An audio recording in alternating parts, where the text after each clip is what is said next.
Welcome to Fun and Games Side Quests. Every episode is a different host sharing a video game they love and why they love it.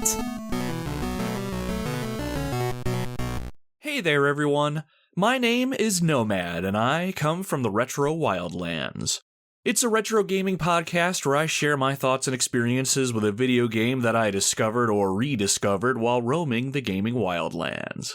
Using game music and sound, I'll transport you into the game itself and allow you, the listener, to experience the game for the very first time through the show, or, if you've played the game before, bring about that sweet, sweet nostalgia for you to get lost in all over again. For me, video games have always been about the experience. Whether you're just chasing a high score or you're fighting to save the world, games have so much to offer, and those experiences can stay with you for your entire lives. That's why I want to talk to you all today about the video game that changed everything for me. The video game that gave me an experience that I'll never forget, and the video game that quite literally made me into the gamer that I am today. Today, I'm going to take a brief moment and talk to you about Resident Evil. Resident Evil is a third-person survival horror game where players take control of either Chris Redfield or Jill Valentine, members of the elite S.T.A.R.S police unit. Before the events of the game, we learned that there have been some grisly murders in and around the Arklay Mountain region, which is just outside the midwestern town of Raccoon City.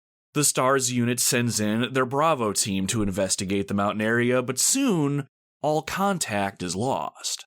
When the game begins, Chris, Jill, and the rest of Alpha Team head to the mountains to locate Bravo Team and continue the investigation into the murders. Eventually, Alpha Team locates the smoky remains of Bravo Team's helicopter, and once they examine the wreckage, they immediately begin a fight for their survival.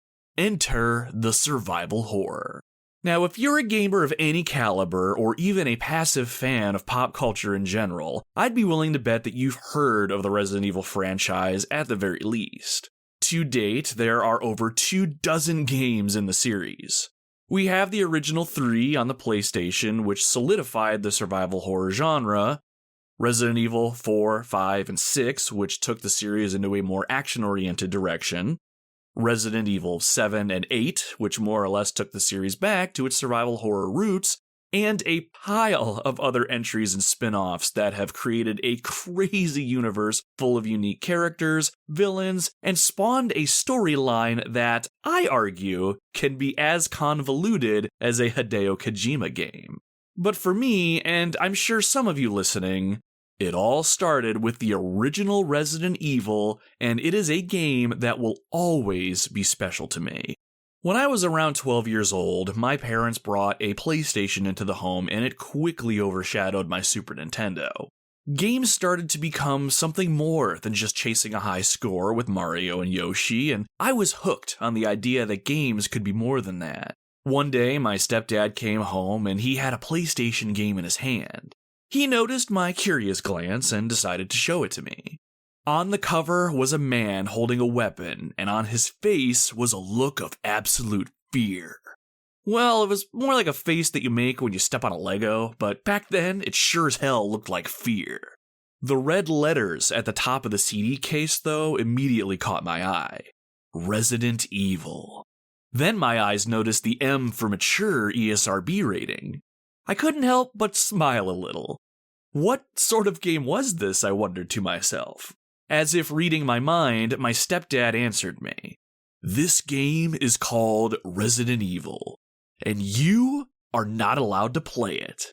Pfft, what? Apparently, it was full of scary monsters, blood, and gore, and there was no way I was going to be permitted to watch it or play it. Now, while I was a good kid growing up, did that stop me from watching him play? Absolutely not. I would sneak out of my room and hide behind the couch and watch him play any chance I got. I'll never forget the campy live-action opening where the main characters are chased into the mansion by zombie dogs.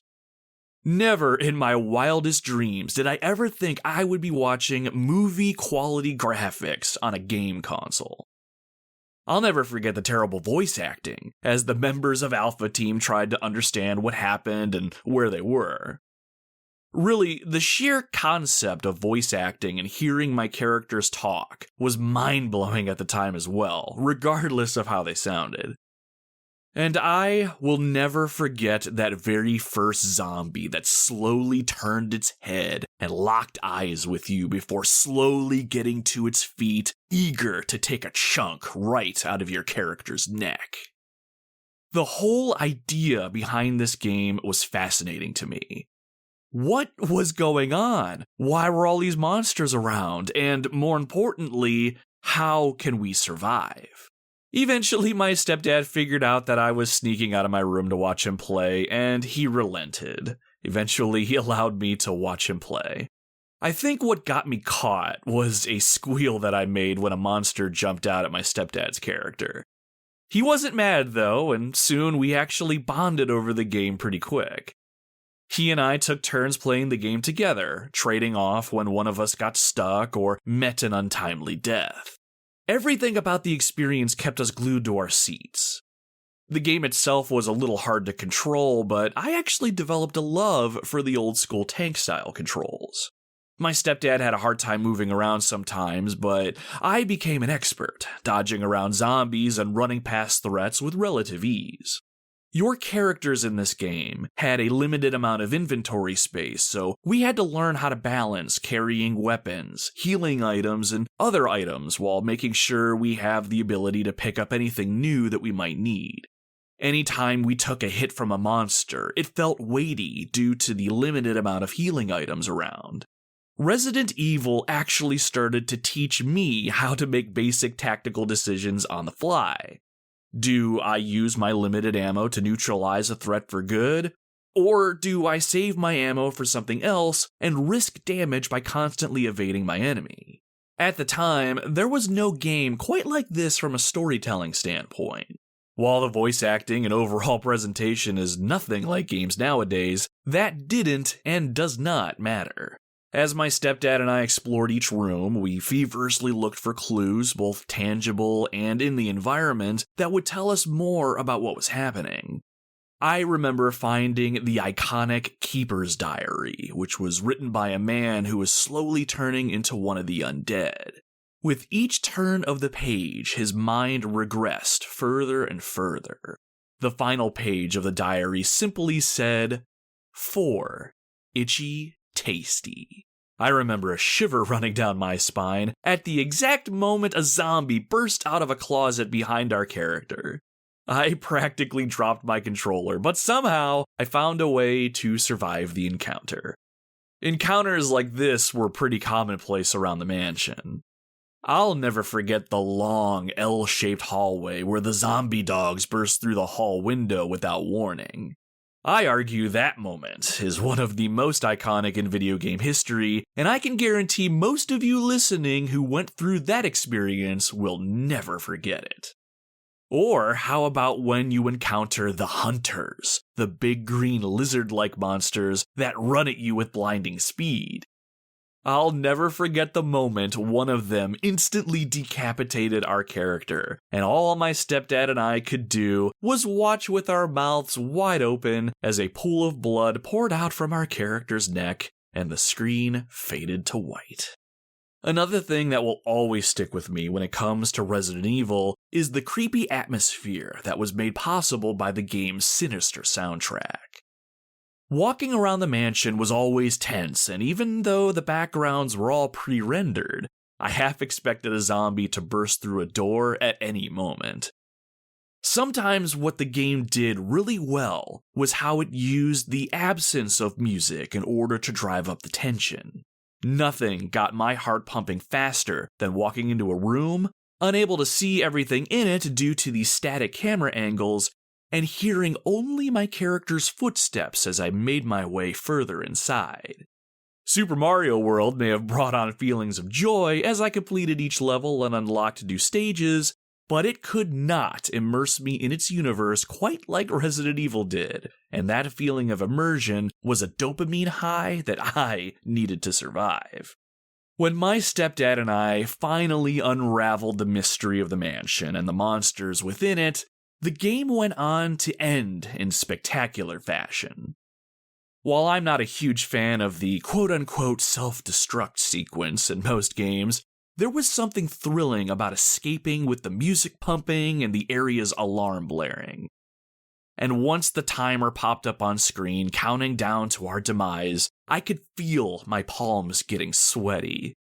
Initially, my stepdad wasn't able to finish the final encounter with the game's big bad, so I had to be the one to step up and win the day.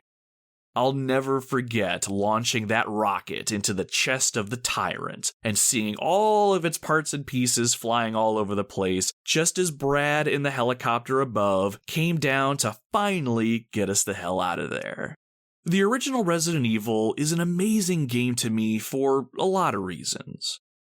It was the very first game I ever played that showed me that video games could be immersive experiences and much more than just something to kill time.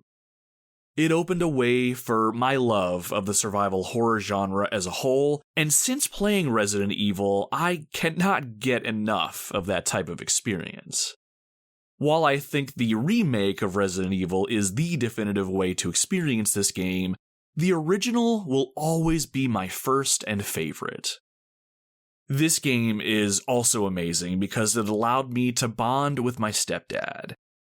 Playing through Resident Evil for the first time is one of my favorite gaming memories, and it's because I got to share the experience with a man who loved me like his own son. But most of all, Resident Evil is the reason I am a gamer today. We all love video games for a myriad of reasons, but my love for them comes from the experiences that we have with them. There are stories to be told, adventures to be had, and obstacles to overcome. After Resident Evil, I knew I wanted more, and my journey was far from finished.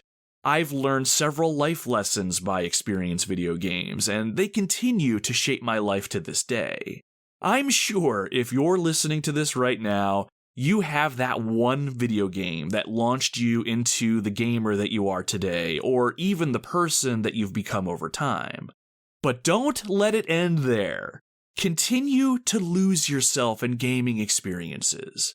Continue to share your stories with others. And don't be afraid to turn out the lights, slap on a pair of headphones, and brave the world of survival horror yourselves. Until next time, my friends. Happy gaming! Do you find yourself playing older games and wishing that there were new discussions about those games? Enter Tales from the Backlog. Hi, I'm Dave Jackson, and on each episode, I'm joined by a guest to break down those games that may be stuck in your ever-expanding backlog. Each episode looks at one game in depth, focusing on mechanics, story, music, and other aspects with no spoilers until a clearly marked spoiler wall in the middle. If you've played the game, go ahead and climb that spoiler wall and enjoy in-depth story discussions, and if not, jump out when we warn you and maybe go play that game for yourself.